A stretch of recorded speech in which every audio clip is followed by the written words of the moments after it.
ঠিক কিভাবে এসে পৌঁছলো চলুন একবার বোঝানোর চেষ্টা করি গ্রাফিক্যাল প্রেজেন্টেশনের মাধ্যমে। গভীর সুন্দরবন, সেখান থেকে সরাসরি বিদ্যাধরী নদী, সেই বিদ্যাধরী নদী থেকে মাতলা নদী পার করে মইপিঠের জঙ্গলে এসে পৌঁছচ্ছে। অর্থাৎ একবার তার রুটটা বোঝার চেষ্টা করুন। গভীর সুন্দরবন, সেখান থেকে সরাসরি বিদ্যাধরী নদী পার করে মাতলা নদী পার করে মইপিঠে, এই এতটা পথ কিন্তু অতিক্রম করে চলে এসেছে এই বাঘ। যে বাঘকে কেন্দ্র করে কার্যত স্থানীয় বাসিন্দাদের মধ্যে যেমন একটা ভয় ছিল, ঠিক তেমনি তাকে উদ্ধার করাটা একটা কিন্তু সবথেকে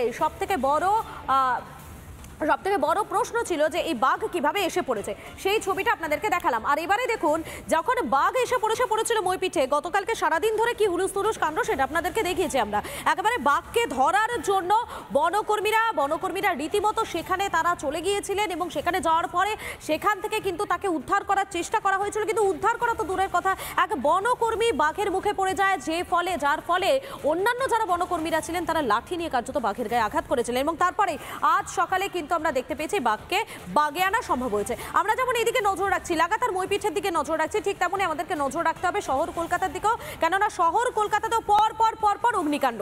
প্রথমে নারকেলডাঙ্গার ছবি দেখিয়েছি আপনাদের এবং তারপরেই তারাতলাতে, সেখানেও বিধ্বংসী অগ্নিকাণ্ড এবং সেই অগ্নিকাণ্ড জেরে কিন্তু একটা ব্যাপক ক্ষয়ক্ষতির আশঙ্কা করা হচ্ছে এবং সেই ছবি আপনাদেরকে দেখাচ্ছি, তারাতলার ছবিটা দেখাচ্ছি আপনাদেরকে। নারকেলডাঙ্গার পর তারাতলায় বিধ্বংসী আগুন, কিভাবে দাউ দাউ করে আগুন জ্বলতে থাকে সেই ছবি আপনারা এই মুহূর্তে দেখতে পাচ্ছেন। নারকেলডাঙ্গার পর তারাতলায় বিধ্বংসী অগ্নিকাণ্ড, 48 ঘন্টার মধ্যে ফের ঝুপড়িতে ভয়াবহ অগ্নিকাণ্ড, পুড়ে ছাই হয়ে গিয়েছে 40টি ঝুপড়ি। বিস্তারিত জানবো, আমাদের সঙ্গে সরাসরি রয়েছেন আমাদের প্রতিনিধি পিঙ্কি অধিকারী রয়েছেন। পিঙ্কি, এই মুহূর্তে সেখানে ঠিক কি পরিস্থিতি, যারা রয়েছেন সেখানে কি বলছেন, তারা কি বক্তব্য তাদের?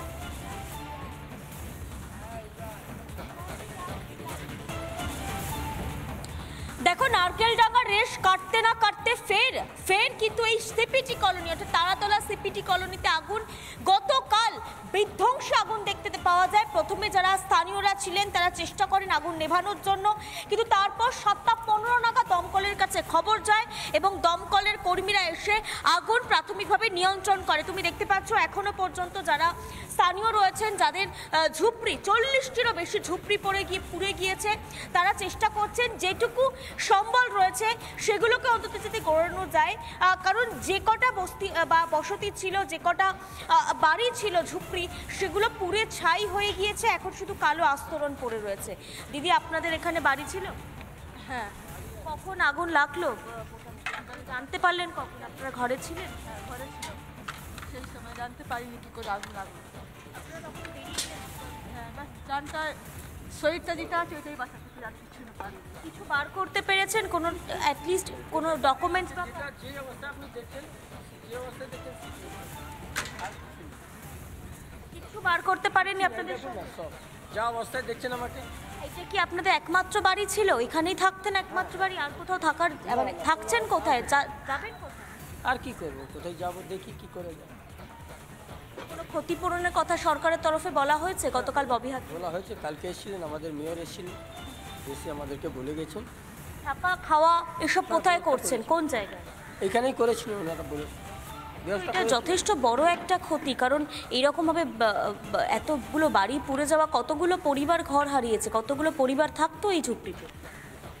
এই ঝুপড়িতে আমরা 6 জন থাকতাম, কিন্তু পুরো টোটাল 35 জন, 35 ঘর ছিল, 35টা ঘর ছিল। একদম দেখো, যেমনটা তিনি জানাচ্ছিলেন যে 35টা ঘর ছিল এবং তার মধ্যে এই কালো ছাইয়ের আস্তরণের মধ্যে থেকেই যে কটা জিনিস কোনোভাবে বার করা যায় সেইটুকু তারা বার করার চেষ্টা করছেন। এবং পাশাপাশি আরও একটা ছবি আমি একটু শম্ভুকে দেখাবো। শম্ভু, একটু এই ছবিটা দেখাও। বাড়ির ভিতরে তারা ছিলেন এবং ভাতও বসিয়েছিলেন, কেউ রাতে খাবারের জন্য, রাতে হয়তো দুপুরটা খাবেন বলে, কিন্তু তারই মধ্যে এইরকম বিধ্বংসী আগুন, কোনো রকমে প্রাণটুকু বাঁচিয়ে নিয়ে তারা বেরোতে পেরেছেন। এবং যেহেতু পরপর বিস্ফোরণ ঘটে, তার ফলে পরপর সিলিন্ডার বিস্ফোরণ ঘটে, তার ফলে যে আগুন সেটা কার্যত নিয়ন্ত্রণের বাইরে চলে যায় এবং 35 থেকে 40টা ঝুপড়ি, যেখানে প্রায় 40টা পরিবার থাকতো, সেই পরিবারগুলো এই মুহূর্তে রাস্তায়। এবং তোমাকে আমি সেই ছবিটা দেখাচ্ছি। গতকালের পকেট ফায়ার থাকার দরুন বেশ খানিকটা বেগ পেতে হয়েছিল আগুন নেভানোর জন্য, এবং এবং এখনো পর্যন্ত সেই কালো আস্তরণ পড়ে রয়েছে। কোনো জিনিসপত্র মানুষজন বার করতে পারেননি, শুধুমাত্র প্রাণটুকু হাতে নিয়ে বেরিয়েছেন বলেই এখানে স্থানীয়রা বলছেন।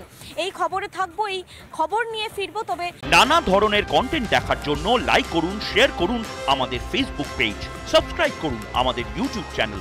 পাশাপাশি অন্যান্য ব্রেকিং নিউজের জন্য অবশ্যই চোখ রাখুন রিপাবলিক বাংলায়।